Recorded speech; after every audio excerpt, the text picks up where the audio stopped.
Écoutez, bienvenue. Je me présente. Je suis Véronique Chapuis, en charge de l'intelligence juridique à l'École de guerre économique. J'ai eu le plaisir d'organiser cette conférence avec nos panélistes.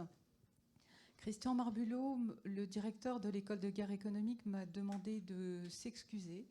Il a eu un dossier urgent à traiter. Donc, nous allons partager les différents débats sur ce sujet ensemble ce soir. Si l'on voit en quelques mots, pour cadrer le sujet, l'intelligence juridique, c'est quoi?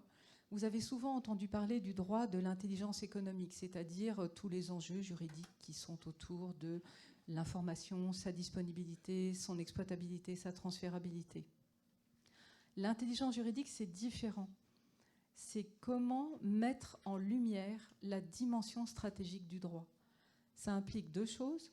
Ça implique d'une part de pouvoir, grâce aux méthodes de l'intelligence économique, de mettre en avant les critères, les règles, les modalités de mise en œuvre de façon claire et pragmatique dans des grilles de lecture. Et puis deuxièmement, d'avoir un dialogue interculturel, intermétier, intergénérationnel, international et interpays avec les décideurs. Parce que ce qui est important, ce qui est intéressant, c'est de pouvoir mettre les décideurs en capacité de décider. Donc c'est vraiment ça l'essentiel. Avant de démarrer cette conférence, je voulais annoncer les suivantes, puisque c'est un cycle. Nous aurons le 24 mars à 18h30 une conférence sur la sécurité juridique, où s'opposeront Bruno Defin, qui est un économiste, professeur en sciences économiques de Paris 2, qui a écrit un index de la sécurité juridique à la demande de la Fondation pour le droit continental. Et il s'opposera à Ali Laïdi. Alors, bon, c'est pas non plus un mout, hein, mais c'est un journaliste qui a écrit Le droit, une arme de guerre économique. Donc, comment se positionne-t-on sur ce sujet? 14 mai, l'Internet sans crainte. Aujourd'hui, il y a des cyberviolences qui sont importantes et nous aurons le plaisir d'accueillir le commandant Mariat, qui est un chef de police d'Internet. Nous aurons également Philippe Cohen, qui est directeur juridique et qui a fondé Respect Zone pour lutter contre les cyberviolences, et également Jean-Christophe Le Toquin, qui est le président de Point de Contact, qui est une plateforme de signalement. Quelle est la responsabilité des entreprises dans ce contexte? Troisième conférence, le 26 mai, 18h30. On va encore parler numérique et droit, mais là, cette fois-ci, sous un enjeu d'intelligence artificielle, de cyberguerre et d'influence, en fait, via la diffusion de l'intelligence artificielle. Comment on influence les modes de pensée, comment on influence les pratiques, les procédures. Et qu'est-ce qu'on peut faire? Et là, nous accueillerons Jean-Marie Valentin, qui est le président de Legal Cluster, et Jean-Noël de Galzin, qui est le PDG de Walix et le président d'Exatrust. Un atelier, et là, cette fois-ci, à 8h30, le 31 mars, où Jean-Charles Boula, qui est le directeur des affaires européennes de Naval Group, viendra nous parler des fonds d'investissement européens. Comment s'y prépare-t-on? Comment peut-on aller chercher des subventions et comment ça marche?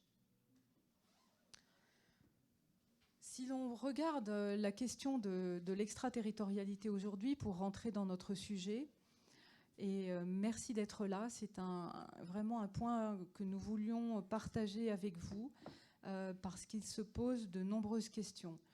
Si on voit avec une approche hélicoptère, on s'aperçoit qu'il y a un transfert de responsabilité des États vers les acteurs économiques, donc les entreprises, mais aussi les dirigeants, les salariés, les lanceurs d'alerte, avec les systèmes de lanceurs d'alerte. Mais ce transfert de responsabilité pose question parce que je vous invite il y a un très bel ouvrage d'Olivier Bomsel, qui est un économiste de l'École des mines de Paris, qui a écrit sur la nouvelle économie politique. Il ne parle pas spécifiquement de corruption, mais il évoque la relation entre la politique et l'économie et comment le politique et l'économie se sont organisés, comment le politique a délégué, fait des délégations de souveraineté. En matière de lutte contre la corruption, le blanchiment, le trafic d'influence, le favoritisme, est-ce qu'on est dans la délégation de souveraineté? Est-ce qu'on est dans le transfert de responsabilité? Ça, c'est un sujet.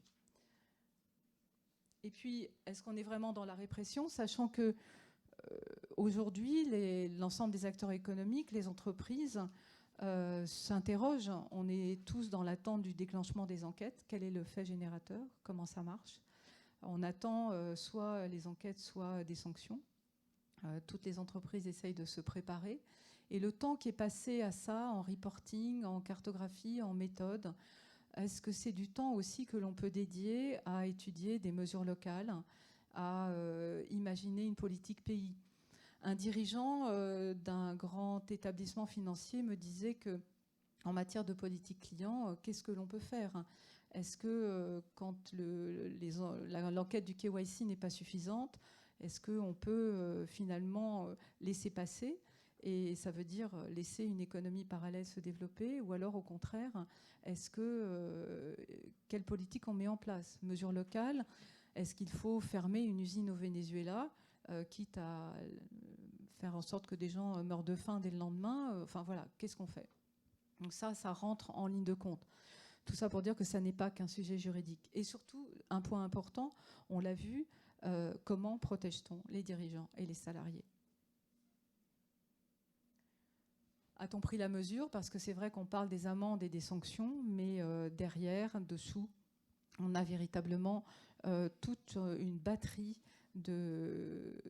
d'actions, de programmes, d'enjeux qui sont à la fois juridiques, ça d'accord, ok, on est en train d'appliquer une réglementation, mais aussi RH, stratégique, gouvernance opérationnelle. Et c'est pour ça que ce maillage fait qu'il était intéressant d'avoir un regard croisé et d'accueillir nos panélistes, que je remercie d'être parmi nous. Donc, Blandine Cordier-Palace, pour vous présenter, vous êtes présidente de BCP Executive Search, qui est un cabinet spécialisé en recrutement des fonctions risque, compliance, juridique, finance, gouvernance, et vous êtes également cofondatrice de l'association professionnelle du Cercle de la Compliance. Frédéric Pierucci, vous êtes président d'Icarian, qui est une société spécialisée en compliance avec une expérience unique qui couvre à la fois les enjeux stratégiques, terrain, avec bien sûr une conformité au droit tout à fait organisée. Et vous êtes co-auteur avec Mathieu Aron de l'ouvrage sur le prix des nouveaux droits de l'homme, de l'ouvrage Le piège américain, qui a reçu le prix des nouveaux droits de l'homme. William Feugère, enfin avocat, fondateur d'Ethic Corp. Vous êtes président d'honneur de l'ACE, qui est l'association des avocats conseils en entreprise, responsable des commissions compliance et éthique des affaires et droit pénal et économique du barreau et financier du barreau de Paris.